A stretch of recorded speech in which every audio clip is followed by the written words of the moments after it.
Mwicyo cha Severante we. Akusha Severante ni nziza pe. Umunsi w'abakundana. Abakundana pe. Bitanaho bagakiyaringana. Agara umunsi w'abifuzanya. N'abakundana byanya byo. Bimwe biri real. Umuntu yicara akavuga ati man warakoze kuma runaka. Se bintu byiza. Man ndanezere kuko mfite umukunzi nkuriya. Cyane. Pe rwose twifurije umunsi mwiza w'abakundana. Cyane. Ariko rero ikibazo cyane kimwe pe. Hari ibintu bigomba guhinduka.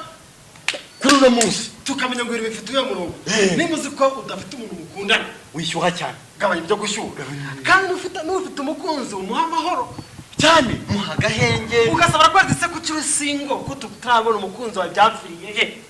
oya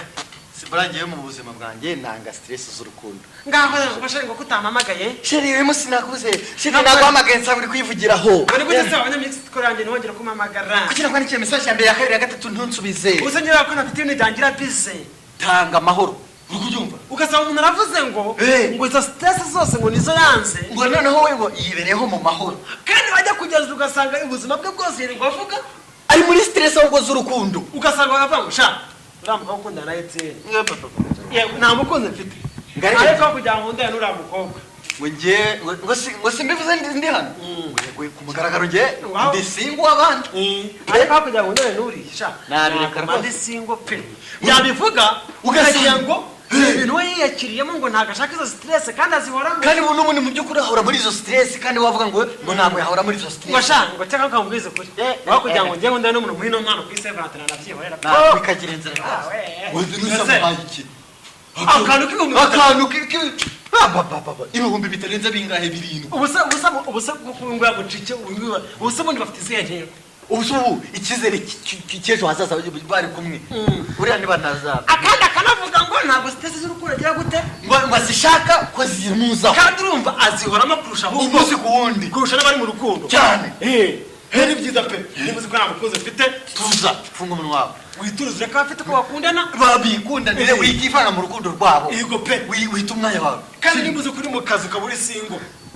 kora 24 hours ku bantu bafite akazi ku cyumweru ku munsi wa Severante no munsi wa Severante nukuri tanga gahenge abandi bafite abakunzi babo babavugishe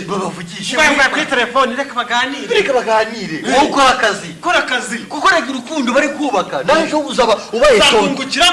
niba byara umwana uzahinduka tonto cyangwa betante wa mwana cyane ntari cyaza abantu bajye bakwita hanze aho mushatse abantu muzi ko mufite inshuti zidafite abakunzi mwatinya kuzimenyereza ayo mazina y'abatonto cyane ba anti twese turabasuhuje abantu baba anti abatonto turabashuhuje niba uzi ko nta mukunzi ufite ibintu by'abatonto umukushuta ufite iki umukunzi we ni ibintu byiza ni muri uri inshuti y'abantu urize neza ko ari couple muziranye bitwareho neza ejo bazaba bavuga ngo uriya mutonto wanyu ni umwana mwiza yego cyane kandi nimuzi ko akundanye n'umuntu rwose mugakunda nakagira ngaho agashaka muha amahoro nanone nimbuzi ko waratandukanye n'umuntu akikundana n'undi uhita uvuga ngo wakoze wakoze umuntu ko mwakundanye akaba yambwiye ngo dukundane wabivuga iki uzanye ngo sha ngo nyango nawe gende gerageza genda ubona nyine genda ubone ngo si ngaho nibereye ngo azaguhamagare se azakwiteho se ngo kuri Severance azaguhe n'Imana ifatika azaguhekeya ubone ko ari uri mu rukundo nyarwo sha ngo nahantu n'ibintu yankoyaga n'ibintu none ko yihinzemo ari bashute bari mubwiye wa stress akubi urumva Severance nziza ariko bijanye n'uno mwaka kudasanzwe yubahirize ariko twahiza n'ingamba zo kwirinda ikibazo kirahari duhamagarane tugire gute akujya kwikwenyeka no gushaka kwivangavanga mu nkundo z'abandi ibyo bintu tubyiyorere pe ibi rwose ngomba guhinduka rwose